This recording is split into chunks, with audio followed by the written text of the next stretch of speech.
देखो बच्चों, आज हम लोग पढ़ेंगे जेंडर के बारे में। ये भी नाउन या प्रोनाउन के टॉपिक में आता है। जेंडर जो है उसको हिंदी में लिंग बोलते हैं। उसका मतलब या डेफिनेशन कह सकते हैं, the expression of the word as male और female are both is called gender.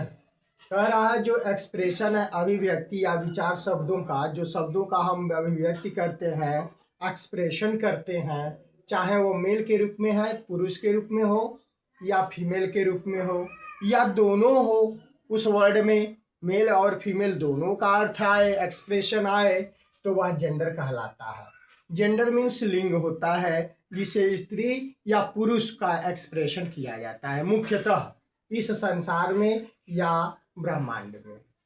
तो हम देखते हैं कि यह जो एक्सप्रेशन है बॉय के रूप में, जिसको बॉय हम बोलते हैं, मेल के रूप में, पुरुष के रूप में आ रहा है। गर्ल फीमेल के रूप में, पेरेंट्स मेल और फीमेल दोनों के रूप में। आई जो है प्रोनाउन, यह स्त्री के लिए भी आई प्रयोग होता है और पुरुष के लिए भी प्रयोग होता है। तो यह स्त्री पुरुष दोनों में आता है आई। उसके बाद ही है, ही मेल के लिए है, सी फीमेल के लिए है। तो इस तरह हम देखते हैं कि मेल जो होता है पुरुष होता है, फीमेल स्त्री होता है। इसमें कई वर्ड का प्रयोग हो रहा है, या कुछ ऐसे वर्ड हैं जो मेल फीमेल दोनों के लिए है, स्त्री पुरुष दोनों के लिए यूज होता है। तो ऐसे वर्ड का एक्सप्रेशन हमारा जेंडर कहलाता है। क्लियर? तो अब देखते हैं काइंड्स ऑफ जेंडर। अक्सर परीक्षाओं में पूछता रहता है कि आई, सी, दे, यू, ये कौन सा जेंडर है। तो उसको आप भली भांति पहचान लेंगे, यहाँ डिफरेंस भी जान लेंगे जो काइंड्स ऑफ जेंडर के बारे में पढ़ेंगे। देखेंगे काइंड्स ऑफ जेंडर। पहला है मैस्कुलाइन जेंडर। मैस्कुलिन जेंडर भी कहते हैं, पुल्लिंग कहते हैं। तो उसको मैस्कुलिन जेंडर या कई जगह मैस्कुलाइन जेंडर भी कहा जाता है, इसको हम पुल्लिंग कहते हैं। The expression of only mail is called masculine gender या मैस्कुलिन जेंडर। जो एक्सप्रेशन होता है केवल मेल का, पुरुष का वर्णन करने वाला वर्ड जो आता है केवल पुरुष का, वह मैस्कुलाइन जेंडर या मैस्कुलिन जेंडर होता है। जैसे बॉय, फादर, कॉक, आस, ब्रदर, ही प्रोनाउन वाला ही, वह मैस्कुलाइन है या मैस्कुलिन जेंडर है, पुरुष है। तो इस तरह हम देखते हैं कि दुनिया में जितना भी नाउन है या प्रोनाउन है, जो भी है नाउन या प्रोनाउन और पुरुष जात का एक्सप्रेशन करता है, तो वह आपका मैस्कुलिन जेंडर हो जाएगा। दूसरा देखेंगे फेमिनाइन जेंडर, जिसको फेमिनिन जेंडर भी कहीं कहीं पढ़ा जाता है, फेमिनाइन भी पढ़ा जाता है। वह बोलने या पढ़ने का अपना अलग तरीका है, दोनों सही है। जैसे मान जाइए हम लोग वोट को वोट कहते हैं, जो वोट से वोटर बना रहता है। वहीं बिहार में जाइए तो वोट को वोट कहते हैं और वोटर को वोटर कहते हैं। अपना बोलने का तरीका अलग है, वोटर वोटर। बात एक है, लोकेशन के अनुसार उच्चारण या प्रोनाउंसिएशन अलग अलग होता रहता है। तो हम देखेंगे फेमिनाइन जेंडर या फेमिनिन जेंडर स्त्रीलिंग को कहते हैं, और इसमें दिया the expression of only female is है, फेमिनाइन जेंडर होता है। और यह जेंडर जो है केवल स्त्रियों के लिए, स्त्री वर्ड का यूज किया जाता है, स्त्री जात के लिए यूज किया जाता है जो शब्दों का, चाहे वो प्रोनाउन का हो या नाउन का हो। जैसे मदर, सिस्टर, हेन, गर्ल, काउ, सी। इस तरह से बहुत ऐसे आपका वर्ड आएगा, जैसे डॉटर आ गया।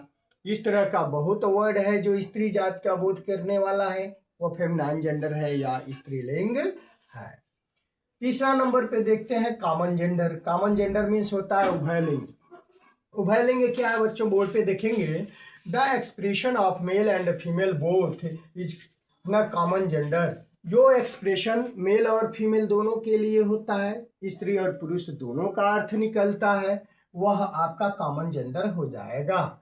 जैसे मान लीजिए पेरेंट्स देखेंगे तो पेरेंट्स मीन्स होता है माता पिता, दोनों का अर्थ निकलता है, माता स्त्री है, पिता पुरुष है, दोनों एक ही शब्द में समाहित है, तो कॉमन जेंडर है। स्टूडेंट है, छात्र छात्रा होता है, टीचर अध्यापक अध्यापिका होता है। इसी तरह से सिंगर हो जाएगा, प्लेयर हो जाएगा, डॉक्टर हो जाएगा। बहुत सारे ऐसे नाम हैं जो नाम नेटिव से या नेमिंग वर्ड से संबंधित हैं वह कॉमन जेंडर होगा। लेकिन ध्यान देने वाली बात यह है कि कॉमन जेंडर में एक्सप्रेशन जो है स्त्री और पुरुष दोनों का आना चाहिए।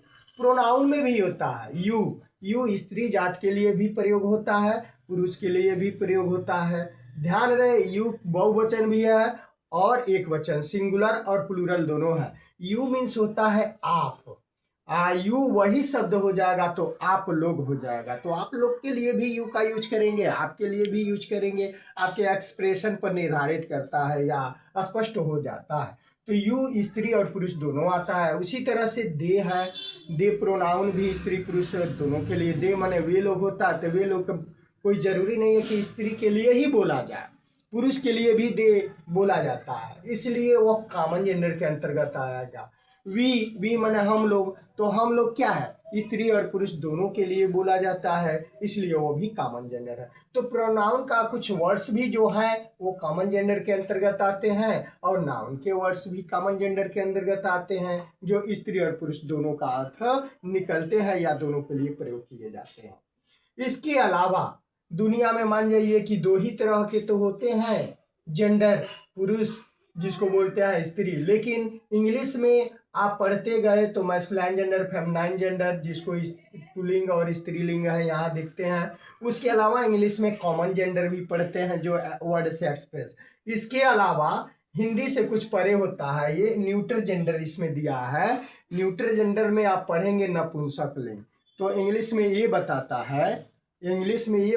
है न्यूट्रल जेंडर कि नपुंसक लिंग क्या है, ठीक है।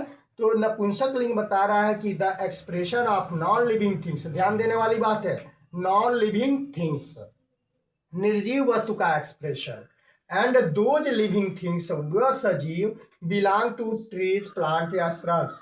यानी कहने का मतलब ये है कि वे लिविंग थिंग्स आते हैं, सजीव वस्तुएं, जिसमें ट्रीज आते हैं, प्लांट आते हैं, श्रब्स झाड़ियाँ आती हैं, यानी कि पेड़ पौधे हैं, झाड़ियाँ आते हैं, ये भी नपुंसक लिंग में आते हैं, न्यूट्रल जेंडर में आते हैं, जिसको हम न्यूट्रल जेंडर बोलते हैं।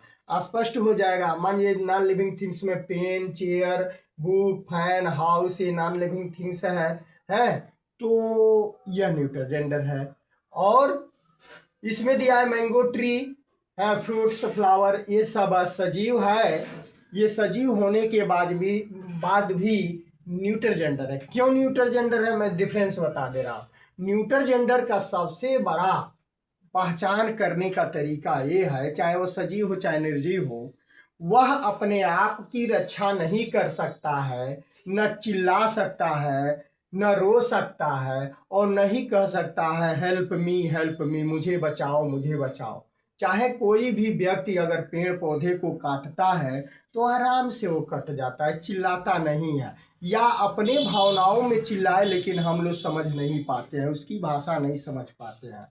रोता है, वो अपने एक्सप्रेशन में रोता होगा, लेकिन उसकी आवाज़ हम नहीं सुन पाते हैं, वह अपनी रक्षा नहीं कर पाता है, इसलिए वह न्यूट्रल जेंडर है। कहीं कहीं आप वो बातचीत के भाषा में यह सुनते होंगे कि किसी बच्चे को किसी अन्य व्यक्ति को कोई मार के चला जाता है, लेकिन वह बच्चा चुपचाप शांत रहता है, पीटा जाता है, लेकिन कहने वाला कहता है साफ आप क्या है, नपुंसक है, नपुंसक की संज्ञा दे देता है। इसलिए संज्ञा देता है कि आप न बोले, न डांटे, न हेल्प मी कहे।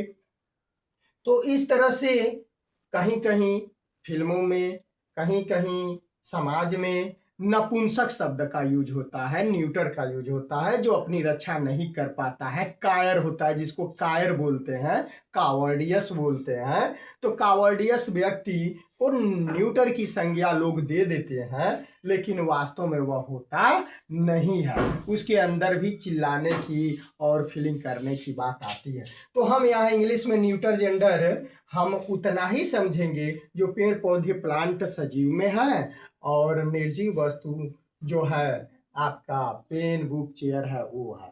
थैंक्स।